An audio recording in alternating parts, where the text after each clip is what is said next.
السلام علیکم ورحمت الله وبرکاتہ. رب نو امید دی انشاءالله ټول اوریدونکي به د صحت جامه کې وي. الله مو روغ جوړ ساته. اکثره ملګري د جامع اسلامي او د هغې سره نور چې کوم د سعودي یونیورسټیانې دي د هغې باره کې د سکالرشپ باره کې معلومات غواړي، نو د هغې لپاره معلومات هغه ټول دا دي. تقریبا سعودي عرب ډېر ښه یونیورسټیانې دي، هغې سکالرشپ باندې بي ایس ام ایس پی ایچ ډی یعنې باکالوریس ماجستر او دکتورې دپاره هغه سکالرشپ باندې اپلایانې ورکوي. بهر چې کوم انټرنیشنل ممالکو طلبا دي هغې ورته ورکوي. نو اوس چې کومې اپلایانې شروع شوي دي هغه د بي ایس دپاره او دراسات العلیا نه مراد هغه ماسټر او پی ایچ ډي ده، یعنې چا چې بي ایس کړی نو هغه هغې نه پس ماسټر او پی ایچ ډي ته چې کوم اپلای کوي هغه ترې مراد ده. نو دا چې شروع شوي دي اولنی چې دي د بي ایس دپاره نو د هغه د 1 مهینه واله تر د 14 یونای یعنې د 14 جونه پورې، او دراسات العلیا والا لپاره چې ماسټر او پی ایچ ډي ته کوي یعنې دکتورا او ماجستر ته نو هغه د 1 مهینه واله تر د 31 اکتوبره پورې. نو په دې کې بیا ټیم ډېر دی، تقریبا 5 میاشتې دي، او په دې بر کې چې دي په بي ایس کې دا په حساب 43 ورځې دي. په دې درمیانځ کې هغه اپلای کولی. بیا کمې یونیورسټیانې دي، نو تاسو به ټولو نه مخکې داسې وکړئ چې ویب سایټ کې به دا ولیکئ، په ګوګل کروم کې به ولیکئ ادرس فی السعودیه، نو دا وزارت التعلیم سعودي کوم مین ویب سایټ دا به تاسو ته کولاو شي. چې کله دا کولاو شي نو په دې کې بیا هغه ټول معلومات شته پراته دي، لکه دا یې د هغې هغه کوم چې مواعید التقدیم یعنې کوم تاریخونه هغه و ده، نو هغې وضاحت مخکې مونږ وکړو، لکه بي ایس لپاره دغه، پی ایچ ډي او ایم ایس لپاره دغه. ښه بیا دې کې کومې یونیورسټیانې دي؟ نو سعودي ډېرې یونیورسټیانې دي هغې سکالرشپ باندې اپلای ورکوي، خو یو 26-27 پکې داسې یونیورسټیانې دي چې د هغې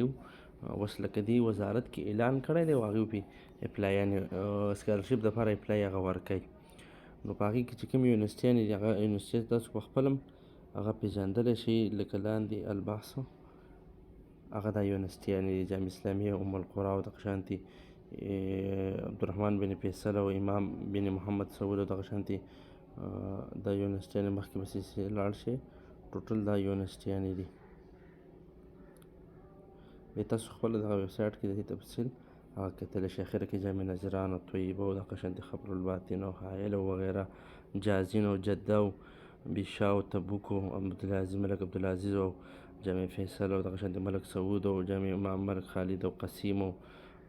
دغه شانتې طائف او حدود شمالي او جوف او دغه شانتې سلطان بن عبدالعزیز او وغیره، دا مشهور یونیورسټیانې دي په سکالرشپ باندې اپلایانې ورکوي. ښه بیا دې کې کوم یو ډپارټمنټ چې لکه ته مطلب کوم یو علوم ته اپلای کولی شي، لکه مثال په طور دا جامع اسلامي ده، دا په دې باندې ورکلیک کړي نو بیا خپله ته به کې دې کې هغه ډپارټمنټ هغه کتی شي. دې کې چې کوم تخصصات دي لکه مثال په کلیة القرآن الکریم و دراسات اسلامي دغه شانتې کلیة اللغة العربیه او دغه شانتې کلیة الحدیث او دغه شانتې معهد شو، او بیا لاندې کلیة الهندس مطلب انجینیرینګ شو، د کمپیوټر ساینس شو او دا ساینس شو. دې کې دا څو ډپارټمنټ دي. داسې بیا د هر یونیورسټي هغه په دې طریقه تاسو بیا هغه معلومولی شئ. پس یونیورسټي باندې کلیک کوه، دې کې بیا هغه ډپارټمنټ هغه موجود دی، لکه دې کې لاندې چې دا کوم ډپارټمنټ دی دا ټول هغه دې کې پراته دي. دې کې بیا چې ته کوم یو ډپارټمنټ ته اپلای کوې نو هغه کولی شي. بیا په شرایطو کې دې ته اپلای کېږي نو هغې لپاره شرایط څه دي، ډاکومنټ څه دي، کوایف هغه پکې څه لګي،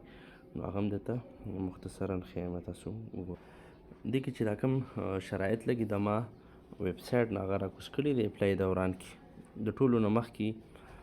په دې کې چې هغه لګي عام معلومات کې، لکه مثال په طور بیاناتو شخصیه کې کوم ځای کې پیدا شوی د هغې ځای نوم، دغه شانتې بیا کوم ځای کې ملک دی کوم دی د ملک نوم، بیا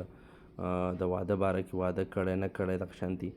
د هغې نه بعد بیا پاسپورټو باره کې معلومات چې پاسپورټ تا کله جوړ کړی دی او بیا کوم نارمل دی جوړ کړی دی، ارجنټ دی جوړ کړی دی، هغه بیا د هغې نه پس جواز سفر نمبر د پاسپورټ نمبر، بیا پاسپورټ په کوم تاریخ جوړ کړی او کله ایکسپایر کېږي هغه، او د هغې سره د هغې اپلوډ کول. نو بیا په دې اوله کې ورسره یو تصویر د پاسپورټ سایز چې چاري هغه اپلوډ کول وي، ورسره د پاسپورټ یو صفحه تصویر هغه اپلوډ کول وي. دا د دې نه پس بیا په نور معلوماتو کې چې دی د خپل چې ستا کوم ایډرس دی، ایډرس متعلق لکه بیانات العنوان ورته ویلی کېږي. هغې کې ستا منطقه یعنې ضلع، دغه شانتې المحافظه یعنې تحصیل چې ستا کوم یو دی د هغې نوم، بیا دغه شانتې الحي کلي نوم، د هغې نه بعد شارح ستا د کلي د روډ څه نوم دی کوي که نه څه مسله نه کوي، بیا د ډاکخانې نمبر او ورسره بیا ډاکخانه د هغه نوم، بیا هغې نه بعد که د فیسبوک آی ډي لینک وي، ټویټر آی ډي لینک وي هغه شو، بیا دغه شانتې د کوم چې انسټاګرام وي د هغې لینک شو، د یوټیوب لینک شو، که وي ټیک ده که نه هلته لیکلي دي لا یوجد نو ته لازمه نه ده. بیا هغې نه بعد ستا څه سرکاري تنخواه شته که نشته نو هغې کوي هلته لیکل غواړې که نه نو بس لا د هغې نه مخکې بیا لاندې لیکلي دي سبب الرغبه، څه وجې نه ته دې سعودي یونیورسټیانو ته اپلای کوې نو هغه بس هر چا خپل ذهن کې یوه وجې هغه پکې لیکل وي. بیا د هغې نه فسو دغه بیانات المعارف یعنې تا چې چا نه تزکیه اخیستې یا ریکمنډیشن لیټر نو د هغې نه لیکل وي، هغې نوم شو، د هغې اډرس شو، د هغې ایمیل شو، بیا د هغې نمبر شو، بیا بیانات الاضافیه مطلب ستاسو کورس څومره خرچه راځي نو هغه د بیا ډالرو کې لیکل غواړي، بیا تا چېرته مخکې سعودي کې سکالرشپ باندې چېرته سبق ویلی دی نه یا ته مخکې چېرته سعودي ته راغلی نو د هغې تعین کول ټیک شوه. بیا د دې نه پسو ډاکومنټس به دې کې کم لګي نو چې لکه مطلب د یونیورسټیانو ته سړی اپلای کوي او ټوټل دې کې ډاکومنټس کم هغه لګي. نو د ډاکومنټس باره کې معلومات هغه دا دي، یو سړی دی هغه بي ایس ته اپلای کوي یعنی د 12مې کړی بي ایس ته اپلای کوي نو هغې لپاره شرایط دا دي چې بي ایس ته اپلای کوي نو د اف ای سی یعنی د 12م سرټیفیکیټ او د هغې ډیمسي او د هغې ترجمې په عربۍ کې، عربۍ ته هغه ټرانسلیټ کول وروسته یې موږ ښایو چې په دې طریقه باندې هغه دوه پکې لګي. اوس د مدرسې سټوډنټ دي، د مدرسې طلبا دي نو هغې دپاره بیا هر هغه سند چې هغه د 12م یعنی د اف ای سی قایم مقام وي که د هرې مدرسې وي که د وفاق د بورډ خو چې وفاق بورډ هغه ښایي ځکه د حکومت سره رجسټر وي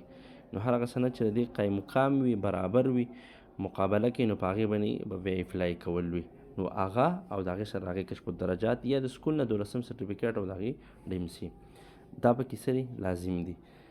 نو مخکې پکې دا 4 ډاکومنټ دا لازم شو، ورسره یو تصویر او پاسپورټ دا 6 ډاکومنټس دا لازم دي، دا خو پکې بالکل یقیني دي نه بغیر اپلای نه کېږي. بیا په اختیاري ډاکومنټس کې یعنی کوم چې اختیاري ډاکومنټس دي نو په هغې کې شهادت الخلو من السوابق الامنیه، پولیس کلیرنس سرټیفیکیټ، کوم تاڼه کې خپل تحصیل تاڼه کې هغه جوړی هغه او د هغې ترجمه، بیا تقریر الطبي د عام یو اسپتال کې جوړول وي، عام چې کوم خپل لوکل د کلي اسپتال دی یا بل یو داسې اسپتال سرکاري یا لیبارټرۍ کې هغه جوړی عامه ورقه یو خو هغه ټسټونه کول وي او هغه میډیکل وي صحیح هغه نه دی دا بلکې عام سکالرشپ دپاره میلاویږي هغه او د هغې ترجمه. بیا د هغې نه لاندې تزکیه، نو تزکیې نه مراد هغه ریکمنډیشن لیټر چې مخکې بیانات المعارف باندې هغه معلومات پکې اچیلو نو هغه پکې لګي. نو بیا دې کې څوک یو سړی دی یونیورسټۍ کې سبق ویلی د خپل چې کوم پروفیسران دي او لیکچران دي هغې ونې راخلي هغه هم ټیک ده او که دا نه نو عام بیا هر هغه شیوخ چې هغه د جامع اسلامي یا د سعودي بلې د مشهور یونیورسټۍ نه فارغ وي د هغې تزکیه هغه پکې لګي. بیا بله خبره دا ده یو سړی جامع اسلامي ته اپلای کوي یا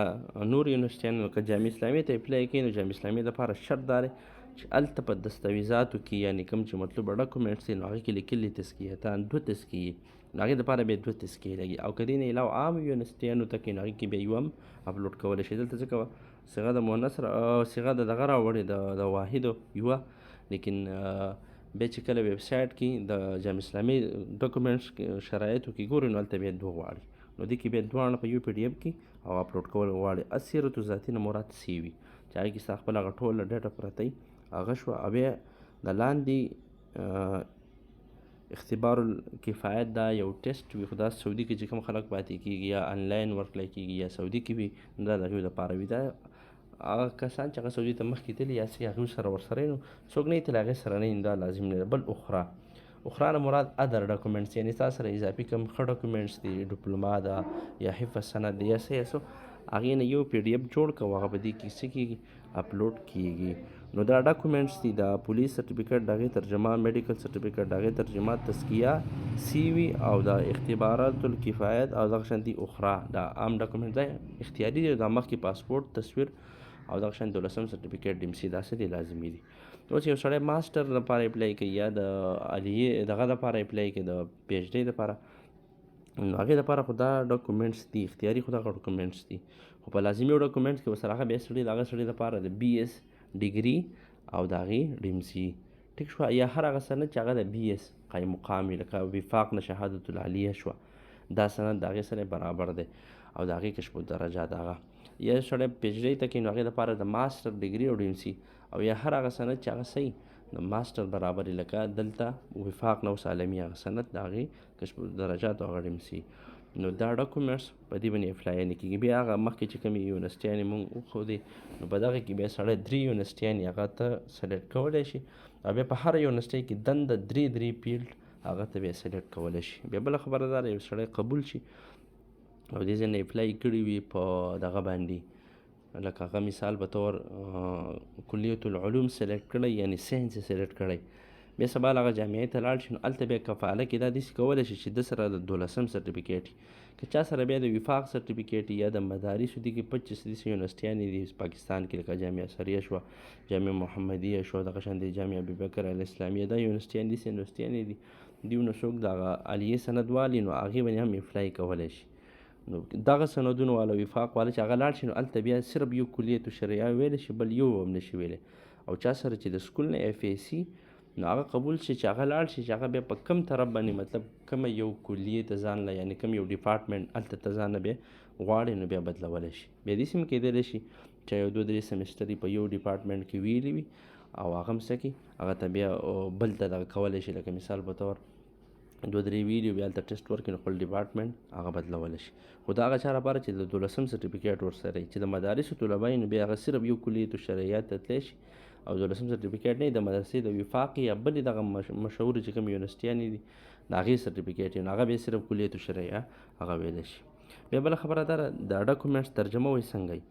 نو دا په دې طریقه باندې لکه دا د 12م سرټیفیکیټ دی مونږ یې ترجمه کړی ده صحیح ده، په دې طریقه باندې دا څه کوو